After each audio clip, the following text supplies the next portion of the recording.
ঠান্ডা বাবা, লম্বা বাবা, খাটো বাবা, দলা বাবা, কালা বাবা, মুলা বাবা, কাঁঠাল বাবা, সোয়াট বাবা, কাজা বাবা, যত গ্রুপ আছে হিন্দু, বৌদ্ধ, কামার, কুমার, জেলে, তাঁতি, আদিবাসী, সাঁওতাল, যত জাতি আছে, বলুন তো কারো বেটার নাম কি আবু জাহেল আছে? না, কথা পায় না।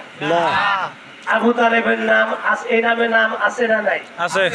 তাহলে আমার প্রশ্ন হলো, আবু তালেবও কাফের,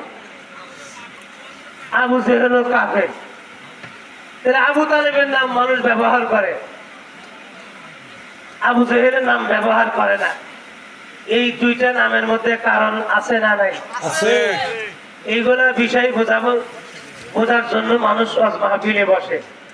এইটা হলো আমার প্রশ্ন। এই প্রশ্নগুলো আপনাদের কাগজে লেখা আমাকে দিলে আমি উত্তর দিতাম, কিন্তু ওইরকম প্রশ্ন করার মতো মানুষ নাই। আমি নিজেই ইশকাল করতেছি, ইশকালের প্রশ্নের জবাব আমি নিজেই দিচ্ছি। আবু তালেবও কাফের, আবু জেহেলও কাফের। আবু জেহেলের নাম কোন হিন্দু রাখে না, খ্রিস্টানও রাখে না, ইহুদিও রাখে না, নাসারাও রাখে না, বৌদ্ধও রাখে না, কোন বিজাতির আবু জেহেলের নাম ব্যবহার করে না। অথচ মুসলমান তো রাখেই না, কিন্তু আবু তালেবের নাম মুসলমানের অনেকেরই নাম আছে। কেন?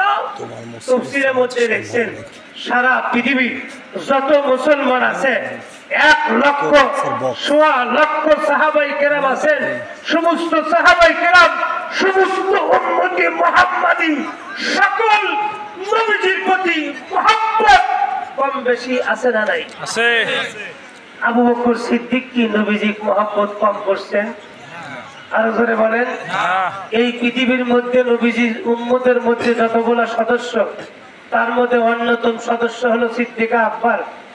আবু বকরের চাইতে নবীজির উম্মতের মধ্যে সম্মানী ব্যক্তি আর দ্বিতীয় নাই। সেই সিদ্দিকা আকবর নবীজির জন্য জীবন কোরবানি করে দিয়েছেন, সমস্ত সম্পদ আল্লাহর রাস্তায় বিলীন করে দিয়েছেন।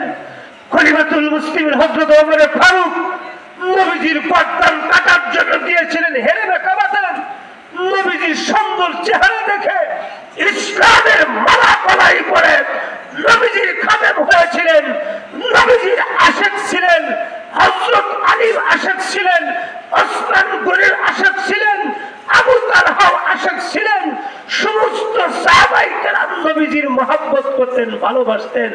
উম্মতি মুহাম্মাদি আমরাও নবীজির মহব্বত কম বেশি করি কি করি না?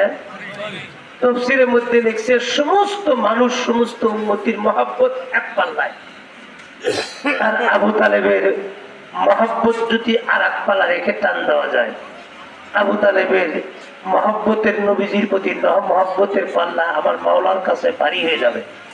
সুবহানাল্লাহ। আজকে বুঝতে পারছি সিদ্দিকে আকবরের চাইতে উত্তম মানুষ উম্মতি মুহাম্মাদি আর পৃথিবীতে একটাও নাই। সমস্ত উম্মতের সর্দার যিনি।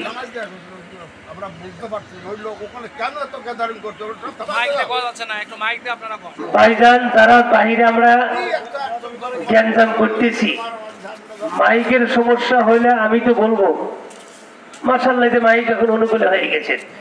যারা যে আপনারা লাইনে দাঁড়া আছে চাইতে নবীর প্রতি মহব্বত, নবীর প্রতি ভালোবাসা আবু তালেবের বেশি।